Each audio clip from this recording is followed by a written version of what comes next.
और जब मेरे प्रभु द्वारिका के लिए गमन किए तो उनके साथ अर्जुन भी हट करके चले गए कि प्रभु मैं भी आपके साथ चलूंगा। लंबा समय बीता, इधर अर्जुन लौटकर नहीं आए और हस्तिनापुर में युधिष्ठिर जी को अनेक प्रकार के अपशगुन दिखाई देते हैं और उन अपशगुनों के कारण युधिष्ठिर जी को चिंता भी होती है। रात्रि में कुत्तों का भौंकना, मलमूत्र की वृष्टि का देखना, रक्तपात दिखाई देना, ऐसे अनेक प्रकार के अपशगुन उनको दिखाई देने लगे।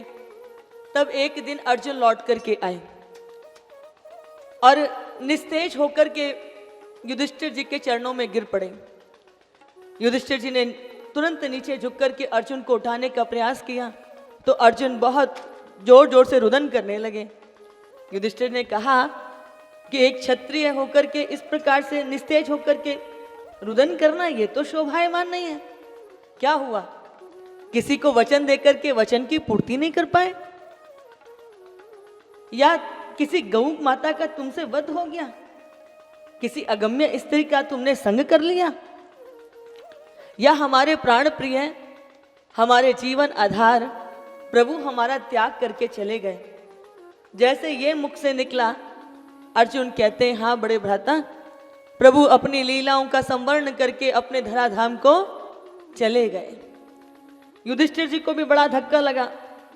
उन्होंने कहा जब हमारे प्रभु ही संपूर्ण लीलाओं का संवर्ण करके अपने धाम को चले गए तो हम भी अब यहां नहीं रुकेंगे, हम भी अपने प्रभु के चरणों का अनुगमन करते हुए आगे की यात्रा करेंगे। और इधर पांडव परीक्षित जी को राजगद्दी पर बिठा करके स्वयं स्वर्गारोहण की यात्रा के लिए चले जाते हैं। और जो है राजा परीक्षित, जिन्हें स्वयं प्रभु ने उत्तरा के गर्भ में रक्षा करके इनको प्राण दान दिए थे, परीक्षित भी अपने पूर्वजों की भांति बड़े दयालु हैं। सारी प्रजा का पुत्रवत संतानवत ख्याल रखते हैं और मंत्री संतरियों की बातों पर विश्वास नहीं करते। स्वयं भेष बदल करके अपनी प्रजा के सुख दुख की चिंता करते हुए स्वयं भेष बदल करके जाते हैं। एक दिन राजा परीक्षित अपनी प्रजा का हालचाल लेने के लिए निकले तो उन्होंने एक बड़ा भयंकर दृश्य देखा कि एक दैत्याकार व्यक्ति गाय और बैल को दंड दे रहा था। और हमारे यहां बैल को धर्म का स्वरूप माना है और गाय को पृथ्वी का स्वरूप माना है। जब गाय को और बैल को दंड देते हुए देखा तो परीक्षित को आज बहुत क्रोध आया, त्योरियां चढ़ गईं और उन्होंने तुरंत धनुष निकाल करके जैसे ही वाण चढ़ाया कि दुष्ट, तुझे तनिक भी अपने प्राणों से प्यार नहीं है? मेरे राज्य में तू गाय और बैल को दंड देता है। जैसे ही उस कुरूप व्यक्ति ने देखा कि अब मेरे प्राणों पर संकट है, वो तुरंत जाकर परीक्षित के चरणों में गिर पड़ा। परीक्षित जी से क्षमा याचना करने लगा। परीक्षित जी ने कहा कि मेरे राज्य से तुम अभी निकल जाओ, नहीं तो मैं तुम्हें मृत्यु दंड दूंगा। तब इस व्यक्ति ने एक बहुत सुंदर बात कही, और ये व्यक्ति कोई और नहीं था, यही साक्षात कलियुग था, यही कली था। इसने कहा कि सत्यम नास्ति तपसा ना योगेन समाधिना तत्फलम लभ्यते सम्यक कलौ केशव कीर्तिनाथ। जो सतयुग में, त्रेता में, द्वापर में हजारों वर्ष के तप करने से, यज्ञ करने से, अनुष्ठान करने से भी प्रभु की कृपा सुलभ नहीं होती थी, पर कली काल में यत् फलम नास्ति तपसा ना योगेन समाधिना तत्फलम लभ्यते सम्यक कलौ केशव कीर्तिनाथ। भगवान के नाम संकीर्तन के बल पर व्यक्ति को प्राप्त हो सकता है। जैसे ही कलयुग ने यह कहा तो परीक्षित ने उसको मृत्यु दंड तो नहीं दिया, पर कहा तुम मेरे राज्य से बाहर निकल जाओ, क्योंकि विचारणीय तो था। हजारों हजार वर्ष की तपस्या के बाद भी जो सुलभ ना हो, वो केवल कलयुग में भगवान के नाम संकीर्तन के बल पर प्राप्त हो जाए। अभिप्राय कहने का यही है कि ये जो कलयुग है ना, कलयुग केवल नाम आधारा, सुमिर सुमिर नर उतरही पारा। यानी कि प्रभु भी जानते हैं कि कलयुग का जीव बड़ा तामसी, आलसी, प्रमादी हो जाएगा। यज्ञ भजन इत्यादि में उसका चित्त नहीं लगेगा, लेकिन जीव को तारने के लिए कुछ तो अवलंब देना ही पड़ेगा।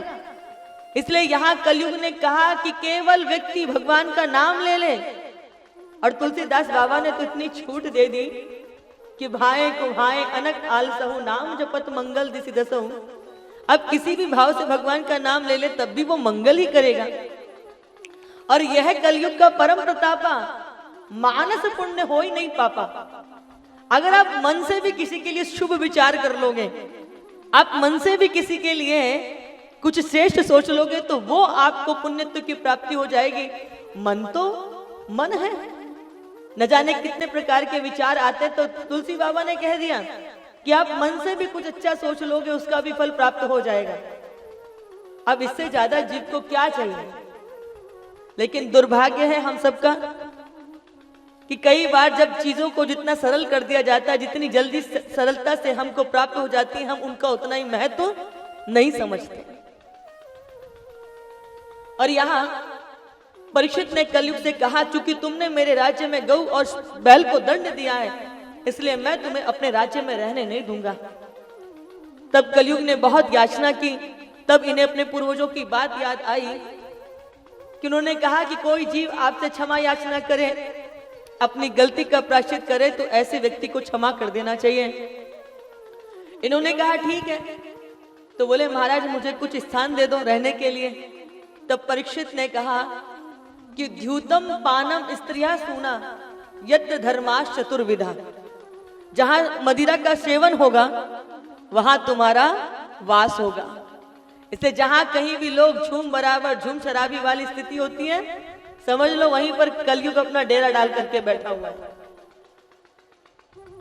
जहां पर जुआ खेला जाता है वहां पर कलयुग का वास होता है।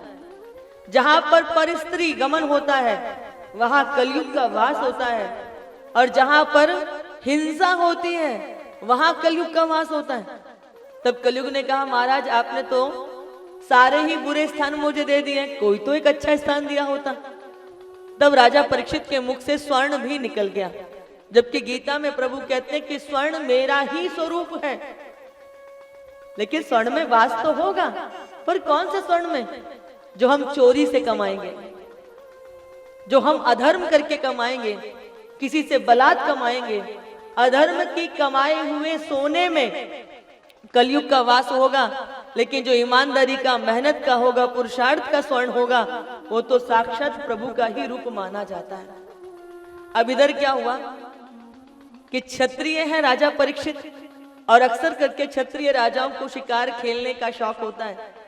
तो एक दिन राजा परीक्षित शिकार खेलने के लिए निकले, तो आज वो कोषागार में स्वयं चले गए और यहाँ राजा जरासंध का मुकुट रखा हुआ था। इसी मुकुट को शीश पर धारण करके चले गए। अब जरासंध जैसा दुष्ट राजा उसका मुकुट धारण कर लिया, क्योंकि जब भीम ने जरासंध का वध किया था तो ऐसे वीर राजा को मारने की स्मृति बनी रहे, तो वो उसका मुकुट साथ में ले आए थे। और जरासंध का मुकुट धारण करके आज राजा परीक्षित चले गए, तो कलयुग को मौका मिल गया, वो आज इनके मुकुट से मति पे सवार हो गया। इधर राजा परीक्षित अपने सैनिकों से बिछड़ गए। भूख प्यास से त्रसित राजा को कुछ सूझ नहीं रहा था। प्यास के कारण आज प्राणों पर संकट बनाया था। तब इन्हें दूर एक कुटिया दिखाई दी, और जब वो उस कुटिया में गए तो ये कुटिया जो आश्रम जो था, ये शमीक ऋषि का आश्रम था। ये जोर जोर से पुकारने लगे, कोई है? द्वार पर राजा आया हुआ है, कोई जल पिलाएगा, भोजन कराएगा? परंतु कहीं से कोई उत्तर प्राप्त नहीं हुआ। शमीक जो थे ऋषि, वो ध्यानस्थ बैठे हुए थे। पास में पड़े हुए मृत सर्प को अपने वाण से उठा करके उन्होंने शमीक ऋषि के गले में डाल दिया। ऋषि कुमारों ने दूर से देख लिया, जाकर के शंगी ऋषि को बताया कि महाराज आए थे और तुम्हारे पिता के गले में मृत सर्प डाल करके चले गए। बस जैसे शंगी ऋषि ने श्रवण किया, तैसे ही क्रोध वशीभूत उन्होंने शाप दे दिया कि जिस पद के अहंकार में, जिस राजा के पद के अहंकार में तुमने मेरे पिता के गले में मृत सर्प डाला है, मैं तुम्हें शाप देता हूं, आज से 7वें दिन इसी तक्षक नामक सर्प के डसने से तुम मृत्यु को प्राप्त हो गए।